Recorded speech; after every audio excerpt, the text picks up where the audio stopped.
Hello students, मैं धर्मेंद्र सोनी अपने YouTube channel chemistry classes bye DS sir में आपका स्वागत करता हूँ। पिछले वीडियो लेक्चर में हमने देखा था कि factor affecting on the rate of reactions जो टॉपिक चल रहा था, उसके अंदर हम factor affecting rate of reaction के अंदर कंसंट्रेशन इफेक्ट पढ़ रहे थे, जहाँ हमने लॉ ऑफ मास एक्शन पढ़ा और रेट लॉ एक्सप्रेशन पढ़ा। रेट लॉ एक्सप्रेशन के अंदर लास्ट में रेट कांस्टेंट के बारे में, रेट कांस्टेंट की कैरेक्टरिस्टिक्स के बारे में और लास्ट में उसकी यूनिट के बारे में हम पढ़ रहे थे कि उसकी यूनिट ऑर्डर ऑफ रिएक्शन के ऊपर डिपेंड करती है। उसी को आगे हम प्रोसीड कर रहे हैं कि उसके ऊपर दो क्वेश्चन थ्योरेटिकल बनते हैं। एक तो क्वेश्चन बनता है कि right the difference between rate of reaction and rate constant. Rate of reaction में और रेट कांस्टेंट में क्या डिफरेंस है। Rate of reaction first lecture में पढ़ा, rate of constant second lecture में पढ़ा है। उनका डिफरेंस आप लोगों ने सोल्व करना है। एटलीस्ट 5 पॉइंट आपने उनके लिखने हैं दोनों में डिफरेंस के। उसके बाद अगला क्वेश्चन बनता है, आया हुआ अभी बोर्ड एग्जाम के अंदर, what are the characteristics of rate constant. कि रेट कांस्टेंट की कैरेक्टरिस्टिक्स क्या क्या हो सकती हैं उनसे रिगार्डिंग। वो कैरेक्टरिस्टिक्स पिछले लेक्चर में हमने वहां पढ़ी हैं, आप वो लेक्चर देख सकते हैं दोबारा से। अब आज का जो टॉपिक है, मेन इंपॉर्टेंट टॉपिक है ऑर्डर ऑफ रिएक्शन। तो firstly we define the order of reaction.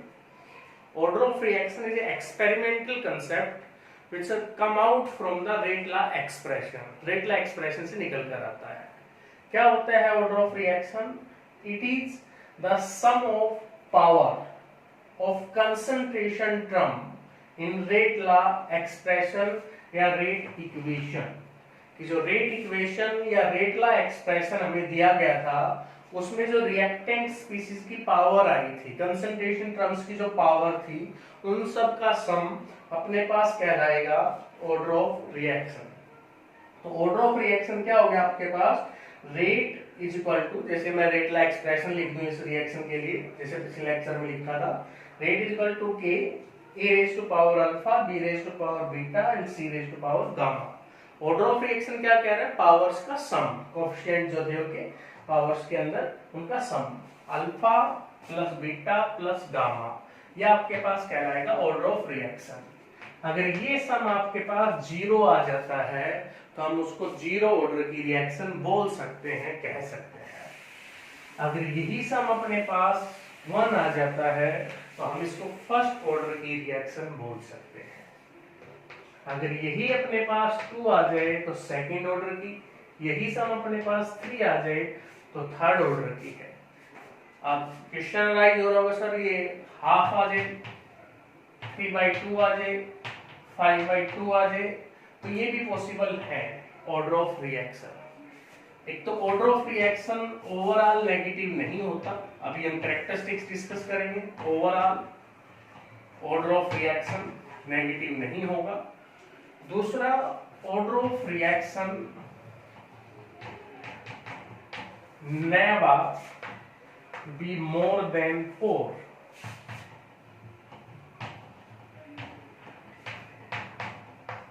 चार से ज्यादा नहीं हो सकता है ऑर्डर ऑफ रिएक्शन।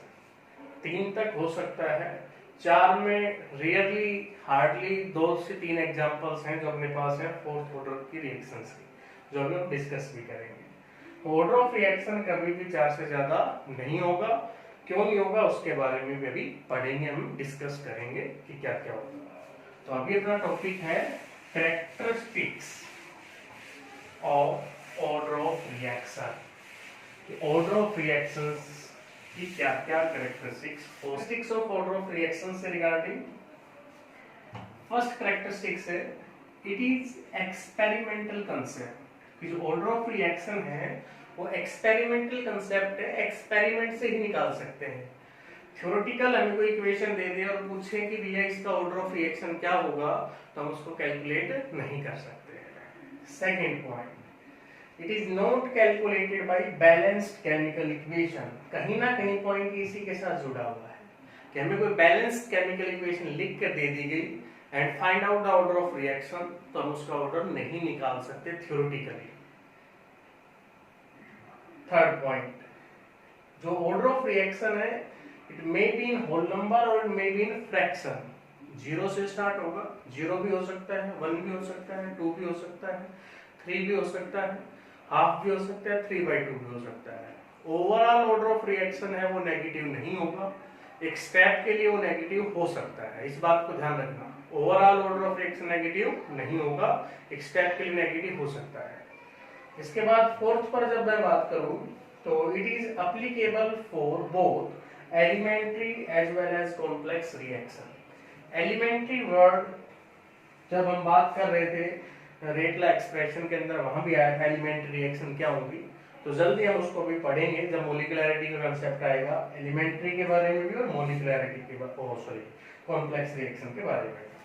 तो ऑर्डर ऑफ रिएक्शंस क्या है कि दोनों तरह की रिएक्शन पे एप्लीकेबल है, चाहे वो एलिमेंट्री रिएक्शन हो और चाहे वो अपने पास कॉम्प्लेक्स रिएक्शन हो। गुड। नेक्स्ट है higher order reactions are very rare, कि हायर ऑर्डर की जो रिएक्शंस हैं वो बहुत ही कम होती हैं। क्यों होंगी बहुत ही कम हायर ऑर्डर की रिएक्शन? क्योंकि according to collision theory it is less possibility 4 और more than 4 molecule come together and collide simultaneously and to produce a chemical change।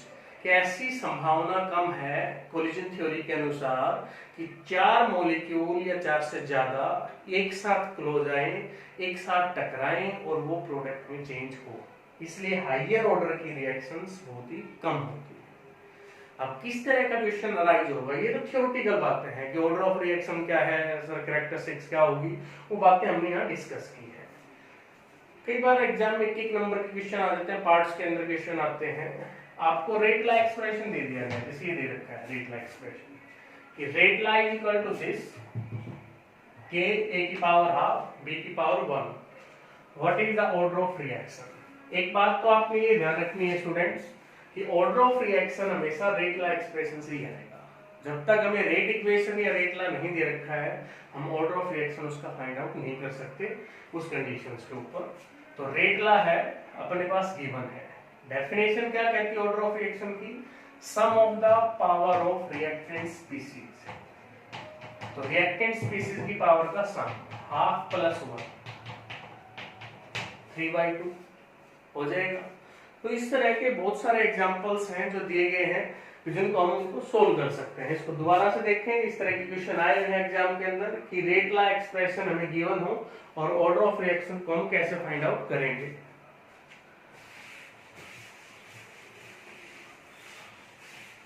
और भी काफी सारे एग्जांपल्स हैं, आप ले सकते हैं उनके अंदर।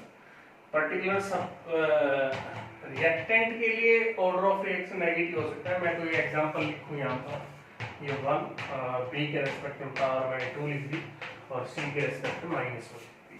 तो पर्टिकुलर सी के लिए है, मतलब कि ओवरऑल ऑर्डर नहीं है। ओवरऑल में और स्टेप बाय ऑर्डर में आप डिफरेंस समझते होंगे in respect of reactant A, in respect of reactant B and in respect of reactant C.